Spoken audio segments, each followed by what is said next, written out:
Hey everybody. Today is Monday, April the 9th, and you are watching FCN Prime News. I am your anchor for the news. I'm Tresene, the editor of FCN One, all things news, business, and politics. I am joined with Jayco in the studio, but let me tell you what news stories we are going to have today. Breaking news, the FBI completely raided Trump's personal lawyer's office and took everything. Following that, we'll talk about an update with Tyrone Hankerso and his debacle with Howard University. And following that will be an update on the state of black progress in America. But first, Jayco, tell them what sports stories you're going to give them today. All right, thanks, Trey. Well, I got some interesting stories today. I will be following up on more of the U.S. Olympic Committee fallout due to the Larry Nassar situation. I will be addressing Conor McGregor. Just a little bit. Don't worry, Tone. You'll still have some left for the Woo Show. Talking about baseball, as well as the first transgender weightlifter in Australia trying to break a record. But for now, back to news, Trey. All right, y'all. So if you don't know, we are live on Facebook, YouTube, and Periscope. I want to thank everybody for all of your support of Prime News, wherever you happen to be watching. If you have not already, like, follow, and subscribe to all of our channels. We are on YouTube and Facebook at / The Fifth Column Network. Prime News is on Instagram and Twitter and Periscope at FCN_1. Prime Sports is on Instagram and Twitter and Periscope at FCN_2. You can also watch all of our programs on demand on our website, thefifthcolumnnetwork.com, where all of our programming can be found. It can be watched in chronological order. You can watch it by channel, or you can watch it by program. It's all on thefifthcolumnnetwork.com. All right, take time to share this program with your friends and your followers, and don't forget to leave your thoughts and comments and questions and your jokes in the comments, because as we're sharing news stories today, you know the conversation really begins when the news stories end, because Jayco and I will tackle all of your comments live. Okay, let's get into the news for today. First up, a mom of 11, referred to as one of America's worst drunk drivers, is arrested yet again. Tasha Slesher, a 41-year-old mom of 11 children from Minnesota, was arrested last week for the 7th time for her 7th DUI offense. Schlescher was found passed out at the wheel of her car at a gas station with the engine running. It appeared that she was so drunk, she tried to fill up her gas tank with kerosene instead of gasoline.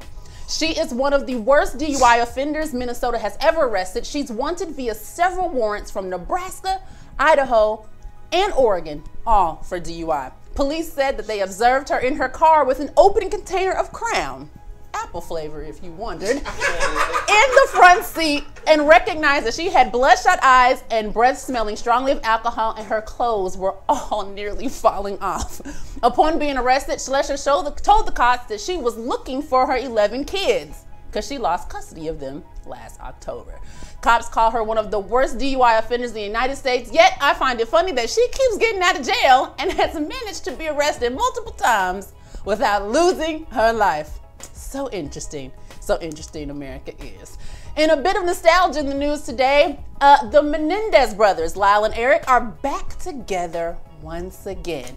It may be hard to believe, but it has been almost 30 years since the pair murdered their mother and father in Beverly Hills. Eric, age 47, and Lyle, age 50, have reportedly been moved into the same housing unit in San Diego. Lyle, who was previously at Mule Creek State Prison, was moved recently to R.J. Donovan Correctional Facility, where his brother has been incarcerated. Both of them will remain behind bars for the rest of their lives without the possibility of parole for shooting murders of their parents, Kitty and Jose. They infamously claim that they killed their parents because Jose Menendez sexually abused Eric for years, and that they worried that they would be killed for revealing that.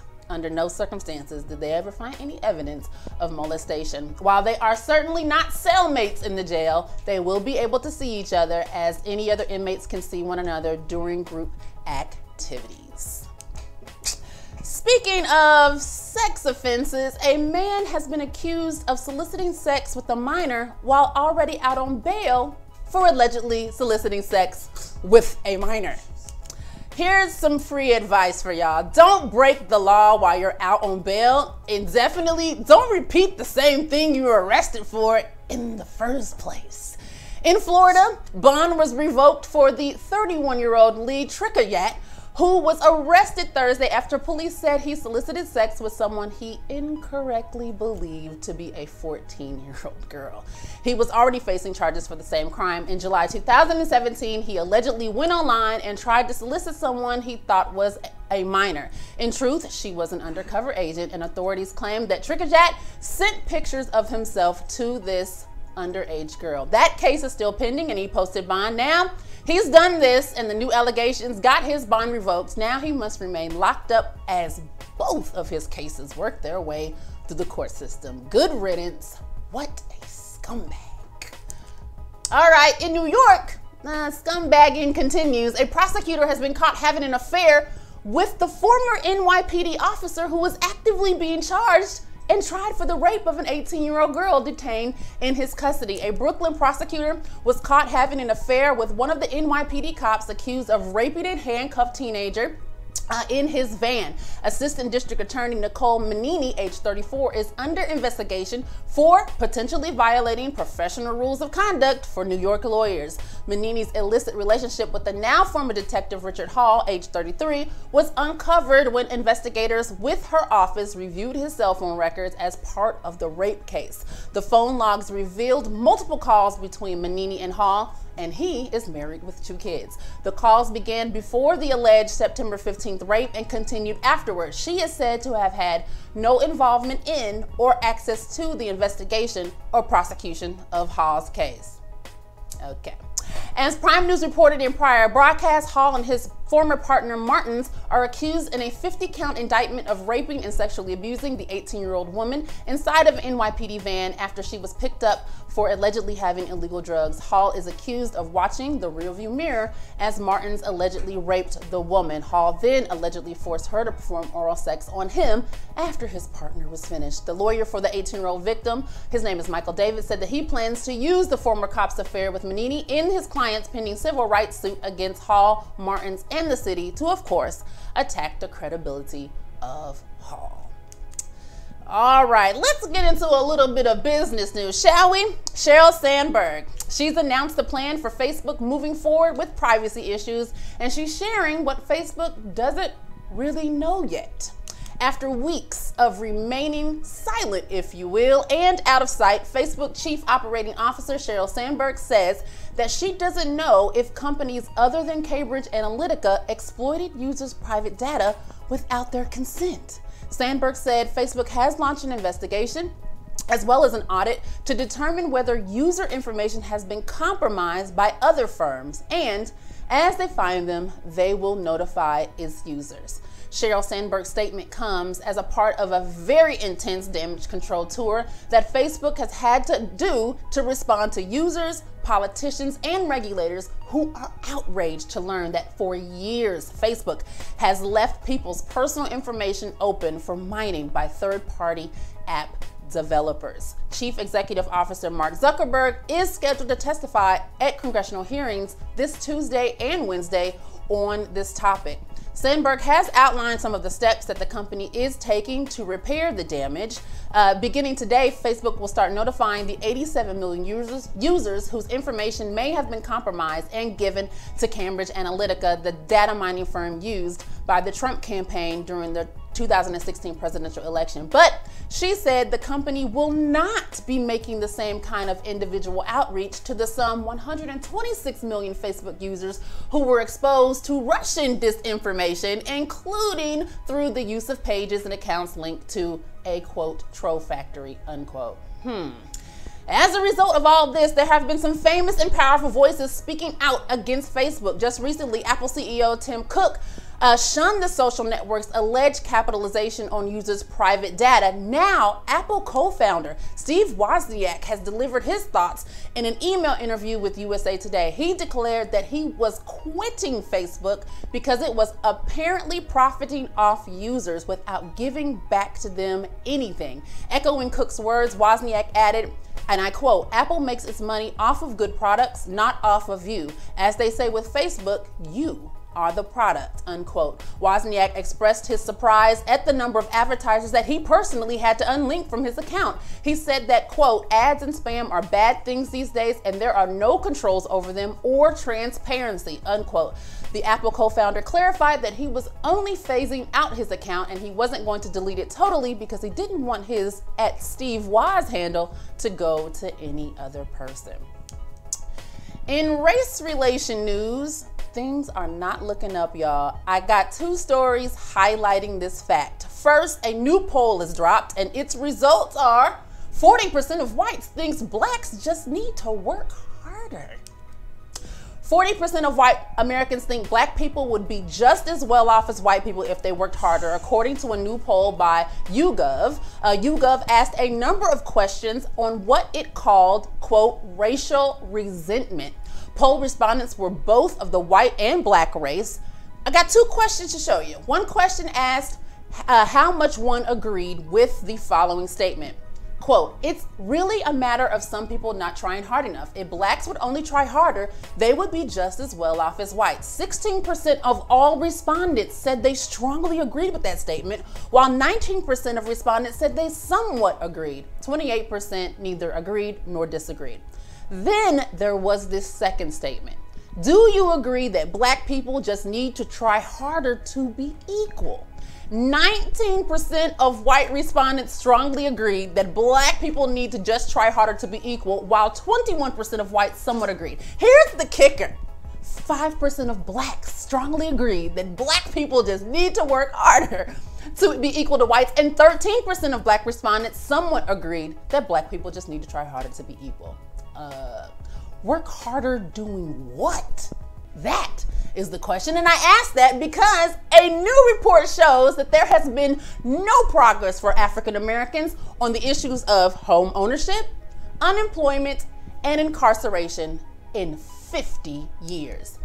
In 1968, a presidential commission issued a report with a stark conclusion. America was moving toward two societies, one black, one white, separate and unequal. 50 years after that report identified that white racism was the key cause of pervasive discrimination in employment, education, and housing, there has been no progress in how black Americans fare in comparison to whites when it comes to the issues of home ownership, incarceration, and unemployment. According to a report released last Monday by the Economic Policy Institute, this is a reality. In some cases, black Americans are worse off today than they were before the civil rights movement and before it ended up with laws barring housing and voter discrimination, as well as racial segregation. Here's some details from the report. 7.5% of African Americans were unemployed in 2017, compared to 6.7% in 1968, and it's still roughly twice the white unemployment rate. Black home ownership remains just over 40%, trailing 30 points behind the rate for whites, who have seen gains during those 50 years. The share of incarcerated black Americans has nearly tripled between 1968 and 2016, and it is one of the largest and most depressing developments in the past 50 years, especially for black men, researchers said in the report. Black Americans are 6.4 times as likely to be jailed compared to 5.4 times likely in 1968. And lastly, the wealth gap between white and black Americans has more than tripled in the past 50 years, according to the Federal Reserve data. The typical black family had zero wealth in 1968, and today the median net worth of white families is $171,000, 10 times that of black families today. John Schmidt, an economist and vice president of the Economic Policy Institute, said, and I quote, "We have not seen progress because we still have not addressed the issue of racial inequality in this country," unquote. So I ask again, black Americans, can they become equal to whites by working harder? I ask again, how? All right, let me turn attention to what is going on in Washington, D.C. First, the results of the Affordable Care Act, even after Trump attacked that law, have been disclosed. And even though the Trump administration tried to black smoke the results, if you will, you know Prime News is always looking for the zero narrative facts to share with y'all. And I found them. All right, so thanks to Andy Slavitt, who ran Medicare, Medicaid, and the Affordable Care Act for President Obama, he tweeted out the real facts. And so I'm going to share with you just how well it did despite Trump's efforts. So Trump's team definitely wanted the number of people signing up for ACA coverage to be under 6 million, and they totally failed. Almost 12 million people signed up for coverage in the last year. According to Slavitt, he said that if the Obama administration was still in place, that number would have been a little more than 14 million. Despite Trump cutting the enrollment period in half, cutting the marketing budget by 90%, purposefully raising premiums, and yet enrollment was only down just 4% from the prior year. If Trump had allowed the enrollment to run another 90 days, did proper outreach, and didn't butcher the last 10 days of the prior open enrollment, nor told insurers that ACA was going to be dead and repealed, another 2 million people would be covered today. Also, average monthly premiums are down 16% from $106 to $89 a month for 83% of those covered. This is the largest decrease in the creation of since the creation of the healthcare market. More people also actively renewed their policies by both percentage and number than ever. In other words, despite Trump's efforts, the people want the ACA, and it is working. In other Trump administration news, Homeland Security wants to compile a list of journalists and bloggers. According to a new report in Bloomberg Law, the Department of Homeland Security put out an interesting request for contract work recently. Specifically, it wanted to hire someone or some group to monitor journalists and media organizations in the US and around the world. Why? In order to compile a database of said journalists and organizations, as well as bloggers and so-called media influencers, so that it may assess the individual and group sentiment of those it catalogs. They are saying that the main impetus behind the request is Russia's meddling in the 2016 election, as well as the prominent part played by fake news. But considering how President Trump loathes the press, I'm going to say he's looking to shut down anyone who isn't kissing his, tiny hands. And the breaking politics news of today.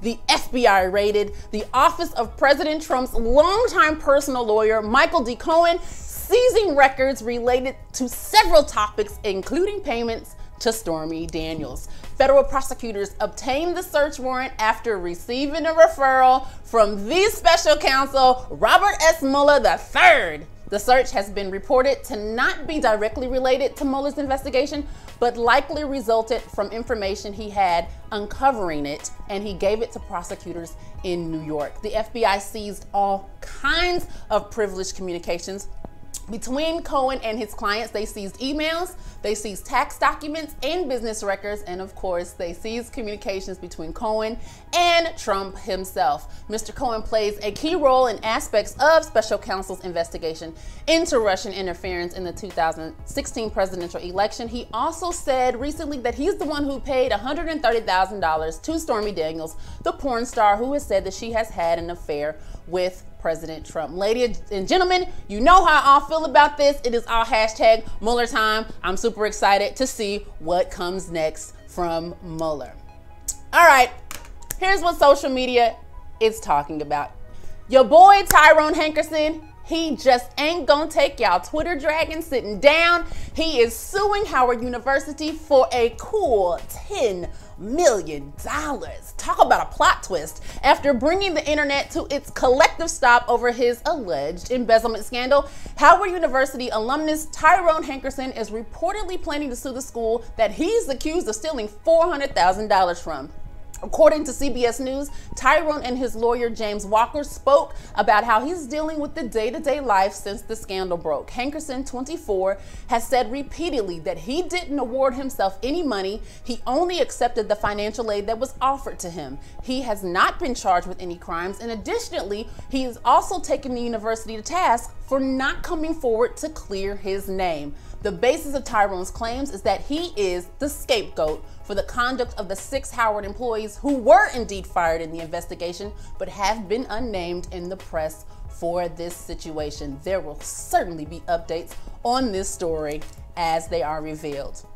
In the vein of folks accused for something that they didn't do, a black teenager has been sentenced to 65 years for a crime he didn't commit, and much has been made of the fact that he laughed openly in court upon hearing his sentence. In early March, Lakeith Smith, age 18, was convicted of felony murder, burglary, and theft for helping in the 2015 break-ins of 2 homes in Alabama. Smith was only 15 years old when he and a group of friends were confronted by police after being accused of breaking and entering. His friend, Adante Washington, was killed by police that night, shot 4 times for allegedly brandishing a gun. Yet, under Alabama's accomplice liability law, Smith was not only tried as an adult, but he was charged in Adante's death, even though it was a cop's bullet that ended the 16-year-old's life. A grand jury found the still unnamed officer justified in the killing. On Thursday, the judge hit Smith with 30 years for murder, 15 years for burglary, and 10 years each for 2 theft convictions to be served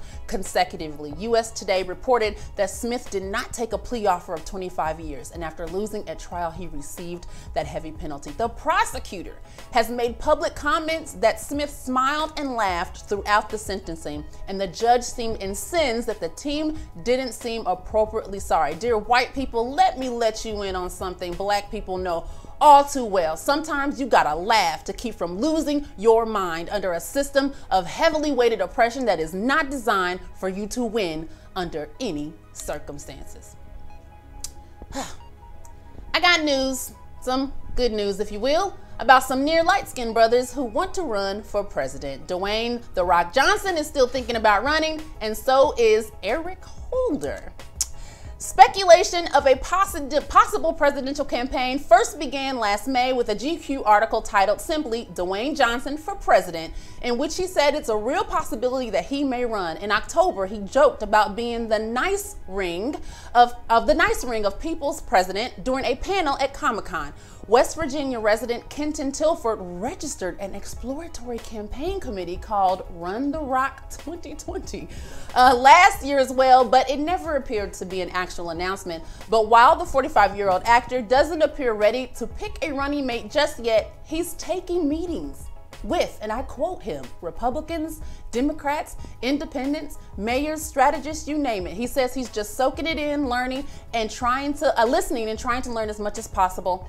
Unquote. He says that people asking him to run is definitely a function of being very unsatisfied with our current president, but he says, and I quote, "This is a skill set that requires years and years of experience on a local level, a state level, and then on a national level," unquote. He says that he has the utmost respect for our country and the position, and isn't disillusioned to think that if Trump can do it, then he can too. Eric Holder, more experienced in politics than The Rock, hasn't dismissed rumors of him considering a presidential bid either. He told the New York Times a couple of weeks ago that if he ran for president, he would do it if he truly felt that he could unify and advance the country. The former Obama Attorney General, who has remained active in politics but non-committal about running for office, said that the biggest reason he would be the negative effects of campaigning, citing how he has seen many going through congressional hearings and wouldn't want to subject his family to that kind of negativity. It sounds like Eric may have some skeletons in some closets, and if your closet is not as clean as Obama's, you can forget about it.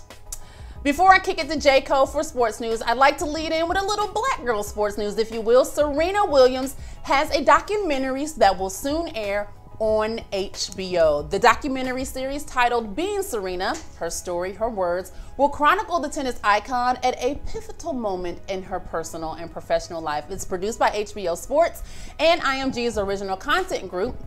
Being Serena will provide viewers access to her during her pregnancy, her new motherhood, and her new marriage. The, as they're calling it, intimate first-person show will delve into her landmark career, her family life, and her expanding role as a businesswoman and investor in the world of tech, fashion, fitness, and philanthropy. Check out the trailer of her documentary. When I realized that I was pregnant, I was like, oh my God.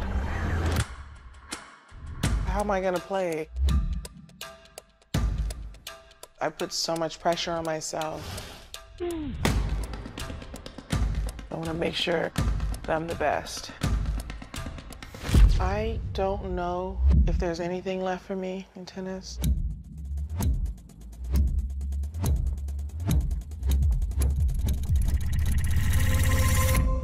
But I'm not done yet.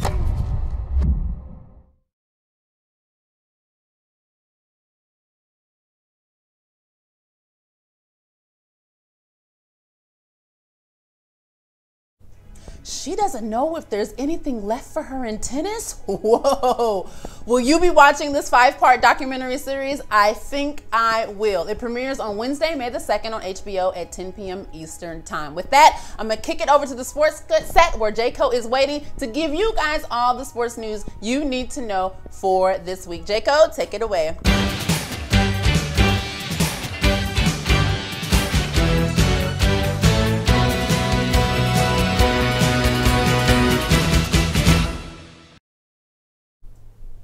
Hey everybody, it is Jayco. You can follow me at JaycoIsIt, and I'm bringing you your top stories from the FCN Prime Sports Desk from a perspective that isn't yours. I just say that because Chesney laughs every time. I would have given it up a long time ago, but I like it. All right, in our top story, I will be following up on some of the fallout from the Larry Nassar scandal / indictment / conviction. He's not the only one who now has seen some punishments. Quite a few officials in several organizations are now seeing some repercussions. So I'll go over that. First of all, Michigan State President Lou Anna Simon, Athletic Director Mark Hollis, Coach Kathy Cleggs, Dr. Brooke Lemon, and Dean of Medicine William Strample, as well as Bob Noto, the VP of Legal Affairs, have all been let go / resigned from Michigan State University. That's not where it ends. The U.S. Olympic Committee, the women's team coordinator Valerie Leakin, President and CEO Steve Penny, and the entire USA Gymnastics Board of Directors are all gone. You're out.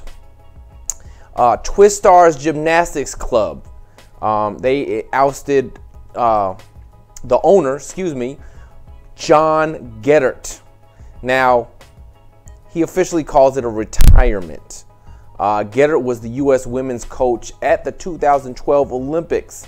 Not an assistant coach, not someone who helped them get ready, but the actual coach of the 2012 Olympics. And Geddert still claims he had, quote, zero knowledge, end quote, of what was happening.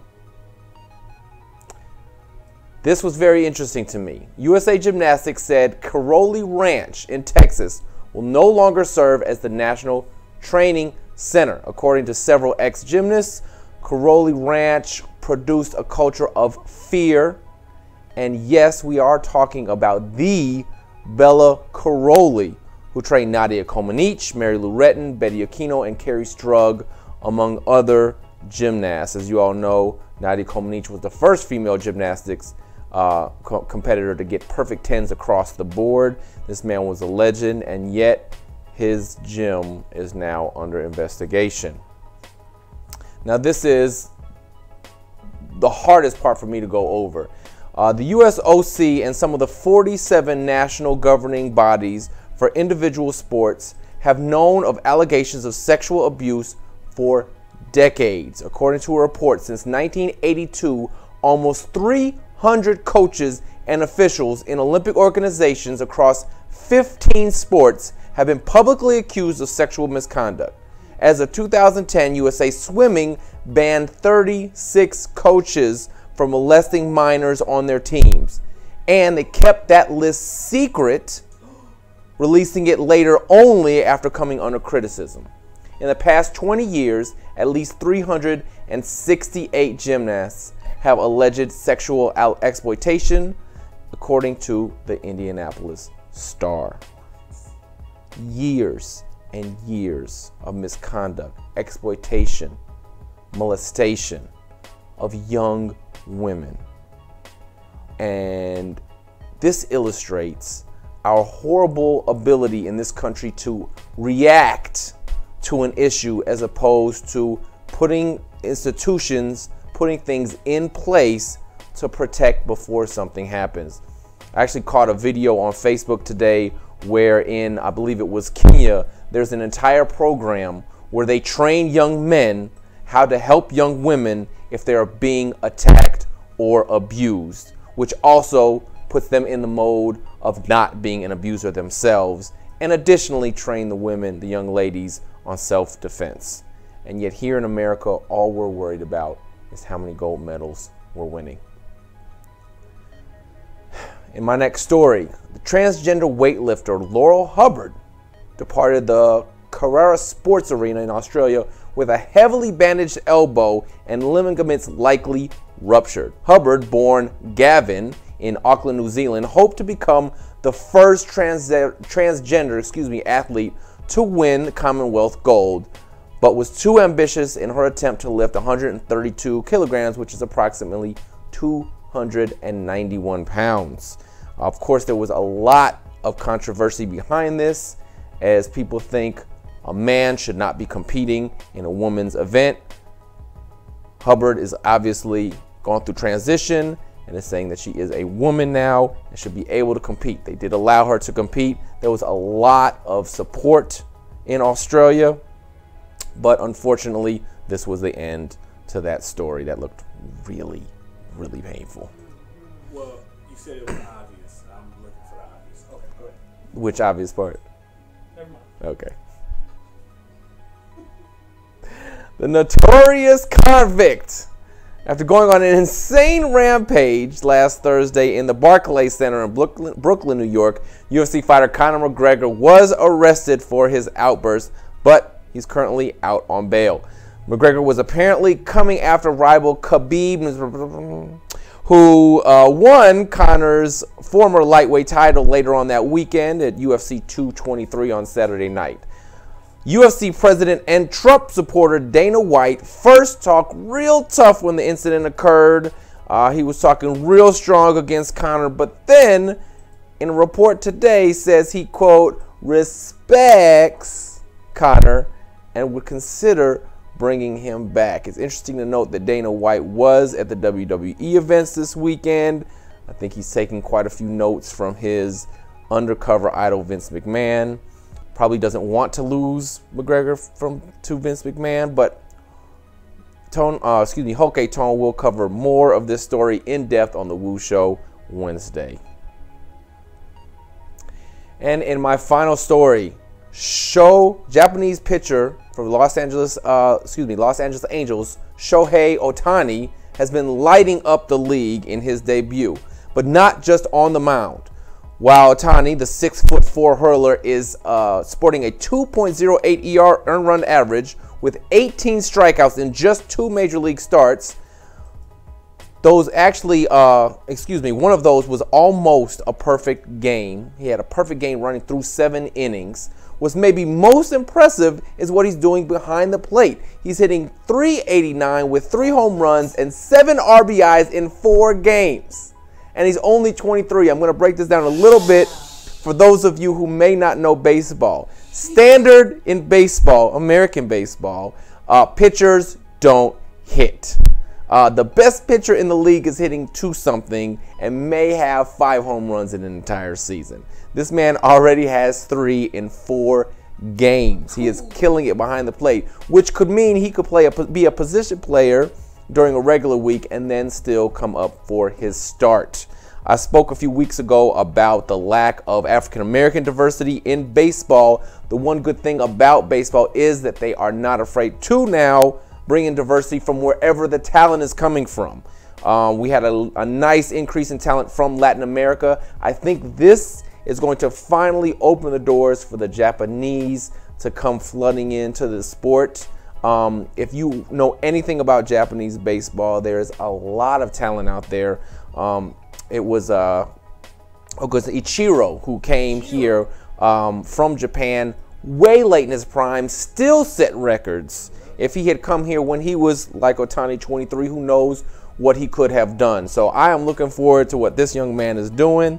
They're actually trying. I looked up to see if he had a nickname. He doesn't yet. They're trying to figure out a nickname. I like to say Hey Kid, pronounced, spelled like his name, after the legendary Willie Mays. Oh, I like that. Yeah, Way to go there. I think that's a Pat good one. yourself on the shoulder. Well, I didn't come up with that one, but I did appropriate it. So that's all the sports stories we have. I am definitely the FCN colonizer. You gotta have one, I guess. So, any comments, Trey? We're just gonna go ahead and send it off. Comments. Some of them have disappeared for me, so whatever I don't read, you know, Facebook. just y'all jump in. So Anthony Williams says, "Why is Alabama still a state? Confederate lost and all moved there." Yes. I agree with you, man. It's a terrible law. It's a terrible way to just get somebody in jail. Like, that whole story is awful, and that's not what an accomplice liability law is supposed to be used for. Like, it was just like, get this, like, that was awful. All I can think about is, God, there's got to be one of those, Freedom Project that is going to attack this and hopefully get this man off before he spends too many years in prison. Right. You hope that in 10 years he could be 10 years. God. You hope that you shouldn't spend 10 days in a prison if you didn't do something. They make it hard. I think I said this last week with Tupac's stepfather, Mutulu Shakur. Like, you know they should not be there, but you're gonna do this because you're gonna make them work extra hard to get their freedom. Like, it's just unreal. Once you're in the system. Once you're in the system, you gotta work harder. Isn't that what black people have to do to be equal to whites? They gotta work harder. So you gotta work harder. You didn't work hard enough to stay out of jail. God, it's awful. It's awful. Mary White. Let's see. Markika Harris. Hey, girl. She said Mary White. Oh, God. That's the secret. Oh, that sounds like a Sunday edition topic. Markika Harris says, hair. Yes, girl. Thank you. Okay. I was like, what is the comments? Trezane Anton says, a secret list of accused molesters. Yes. So they were compiling a list and just had it written down and tucked away. They had it written down. It was in a file somewhere, and they're like, we ain't gotta tell anybody about this, do we? Until finally enough people found out about it. They were like, oh yeah, we probably should tell somebody. Okay. Like, actual comments? Gabriella German. I officially trust nothing from mainstream media. Keep your twisted narrative and your biased studies. I don't need your proof. We rise. I think she's speaking in regards to the study. The study that we're doing worse than we have in 50 years. Is that wishful thinking? I wonder. I wonder. But that, T-Shack actually sent this story for me to look into, and I wonder if the progress that we feel that we have, is it truly progress? Because she's saying that she feels it, and I wonder if it's a feeling, or is the report actually reporting that we should have been doing better, and that we're not going as fast or moving as fast or progressing as fast as whites. It doesn't feel like there's progression at all. It feels like it's going the opposite direction. Well, economically, though, it's been proven. Like, that's a fact. And I think that what we don't do is we think that we still have a 80s, 90s mentality that $15 through $25 an hour is doing something. I'm agree with that. And that, we don't realize how much inflation has hit and how you don't actually have any equity. You don't have at least $25,000 into a savings account. You do not have 75 to 100K in 401k or investments. And we're certainly not getting anything passed down in generational wealth. Wealth. So, yeah. Her comments are missing from me. Did she have another one? I thought maybe she had two. Not just the one. Just that one, yes. Ramon Javier Benitez commented, it's the Menendez brothers' fault we didn't get Fright Night 3. You wanna educate folks on that? Because well, I mean, due to the fact that I'm the pop culture expert, but I don't know who this handsome devil Ramon Javier Menendez is. However, the Jose Menendez was actually a producer, a Hollywood producer, who produced and owned the franchise. And because of his death, they could not move forward with the third installment of Fright Night. Wow. Yep. That's why we keep the pop culture expert around. Did they get extra time for that? Because you know how... I wrote letters. I wrote letters. I wanted them to rot in jail. Yes. And another thing, Your Honor, I have been stricken. Robbed me. I have been robbed. All right. I wish I sounded like that. I used to sound like, and another thing, Your Honor, I have been robbed. I sounded like a flowery young lady. God, the worst thing in the world growing up is answering the phone and someone says, "Oh, yes, ma'am," or "Oh, young lady, can you put your parents on the phone?" I'm a boy. I'm a boy. It happened. All right, well, I think that's all the comments we got. So tomorrow, it's Tuesday, so you know it's a Black Lightning pregame show hosted by The Revolution. Wednesday will be The Woo Show, all things WWE, MMA, UFC, and indie wrestling with Hockey Tone and T-Shack Talks. On Thursday, it'll be Prime News returning at 7 p.m. Following that, the Thursday Wind Down with Tyler K. Mathis and True Baller Thursday with the Reggie Mathis and J-Co. And if you did not watch the Sunday edition, which aired this past Sunday, you missed a really great broadcast, but lucky for you, it is available on demand at the fifthcolumnnetwork.com. Go check that out. We talked about the debacle with Tony Robbins and his statements with Me Too. We also talked about the statements between Gary Owens and Michael Rappaport, white men getting too comfortable, and we talked about the black female comments of Stephen Clark. So it was a great discussion. We had a new guest in our studio, Miss China Doll. You definitely want to go watch that in case you missed it. With that, this has been another episode of Prime News. I'm Tresnay, and you watch J-Co as well, and we will see you guys next time.